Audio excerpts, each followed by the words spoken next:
അവർ തമ്മിൽ ഫോണിൽ സംസാരിച്ചതിന്റെ ഫോൺ നമ്പറുകൾ മുഴുവൻ അടക്കമുള്ള ബന്ധപ്പെട്ടിരുന്നതാണ്. മുഖ്യമന്ത്രിയായിരുന്ന CPM-ന്റെ മുഖ്യമന്ത്രിയായിരുന്ന അച്യുതാനന്ദന് മുതൽ നന്ദകുമാറായിട്ട് ബന്ധമുണ്ട്.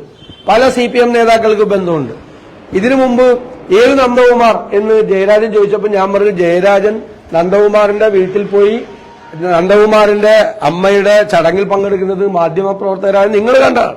അപ്പൊ ഇതെല്ലാം ബന്ധമാണ്. പക്ഷേ മുഖ്യമന്ത്രി പിണറായി വിജയന്റെ പ്രതികരണത്തിൽ ഏറ്റവും പ്രധാനപ്പെട്ട ഒരു പോയിന്റ് ജാവദേക്കറെ കണ്ടതുകൊണ്ടും സംസാരിച്ചതുകൊണ്ടും ഒരു കുഴപ്പമില്ലെന്നാണ്.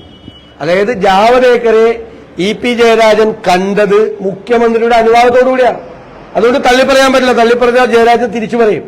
ഞാൻ ചോദിക്കട്ടെ, പ്രകാശ് ജാവദേക്കർ കേന്ദ്രമന്ത്രിയല്ല. ആ പ്രകാശ് ജാവദേക്കർ ജയരാജന്റെ മകന്റെ വീട്ടിലേക്ക് വന്നാലും EP ജയരാജൻ പ്രകാശ് ജാവദേക്കറുടെ വീട്ടിലേക്ക് പോയാൽ അത് എന്തിനു വേണ്ടിയിട്ടാണ്? എന്ത് കാര്യം സംസാരിക്കാൻ വേണ്ടിയിട്ടാണ്? കേരളത്തിന്റെ BJPയുടെ ചുമതലയുള്ള, എന്താണ് അവരുടെ വാക്കെന്താണ്?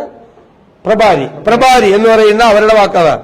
ചുമതലയുള്ള BJP നേതാവുമായി കേരളത്തിലെ LDF കൺവീനർ എന്താണ് സംസാരിക്കാനുള്ളത്?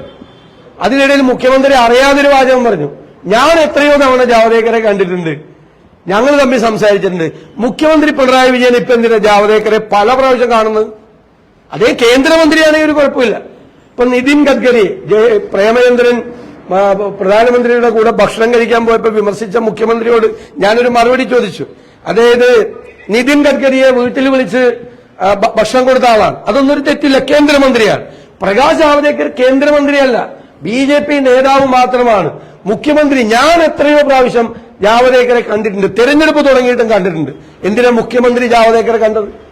എന്ത് കാര്യത്തിനാണ് മുഖ്യമന്ത്രി ജാവദേക്കറെ കണ്ടത്? അല്ലെങ്കിൽ ജാവദേക്കർ മുഖ്യമന്ത്രിയെ കണ്ടത് എന്തിനു വേണ്ടിയിട്ടാ? EP ജയരാജൻ പറയുന്നു എന്റെ മകന്റെ വീട്ടിലേക്കാണ് വന്നതെന്ന് പറയും. EP ജയരാജന്റെ മകന്റെ ആക്കുളത്തേക്കുള്ള വീട്ടിൽ എന്തിനാണ് പ്രകാശ് ജാവദേക്കർ പോയത്?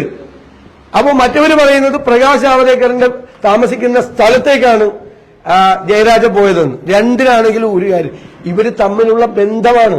മുഖ്യമന്ത്രിയുടെ അറിവോട് കൂടിയിട്ടുള്ള ബന്ധമാണ്. ഇപ്പൊ എന്നിട്ട് അവസാനം പിടിക്കപ്പെട്ടു എന്ന് കണ്ടപ്പോ കൂട്ടുപ്രതിയെ തള്ളിപ്പറയാണ്. അത് പറയും ശിവന്റെ കൂടെ പാപി ചേർന്നാൽ ശിവനും പാപിയാവുമെന്ന്. നല്ല ശിവനാണെങ്കിൽ കത്തിയെരിഞ്ഞു പോകും പാപി. നല്ല ശിവനാണ്, ഒറിജിനൽ ശിവനാണെങ്കിൽ. ഇത് ഡ്യൂപ്ലിക്കേറ്റ് ശിവന്റെ കൂടെയാണ് കൂടുന്നത്. ഇല്ല പിശാചിന്റെ കൂടെ പാപി കൂടിയ പിശാച് ഒന്നുകൂടി പാപിയാവും. അങ്ങനെ പറയും. ശിവന്റെ കൂടെ പാപി കൂടിയ ശിവൻ എങ്ങനെ പാപിയാവണം? അത് എന്ത് പഴഞ്ചൊല്ലാണത്? ഞാൻ കേട്ടിട്ടില്ല, ഞാൻ ആദ്യമായിട്ടാണ് കേൾക്കുന്നത് അങ്ങനെ ഒരു പഴഞ്ചൊല്ല് കേൾക്കുന്നത്. ഇതിന് ഒരു കാര്യം വ്യക്തമല്ലേ? കേരളത്തിലെ CPM നേതാക്കളും കേരളത്തിലെ BJP നേതാക്കളും കേന്ദ്ര BJP നേതാക്കളും തമ്മിൽ നിരന്തരമായ ചർച്ച നടത്തുന്നുണ്ട്. എന്തിനു വേണ്ടിയിട്ടാണ്? ഞങ്ങളെ തോൽപ്പിക്കാൻ, കോൺഗ്രസിനെയും UDF-നെയും തോൽപ്പിക്കാൻ. അതാണ് അവരുടെ അജണ്ട.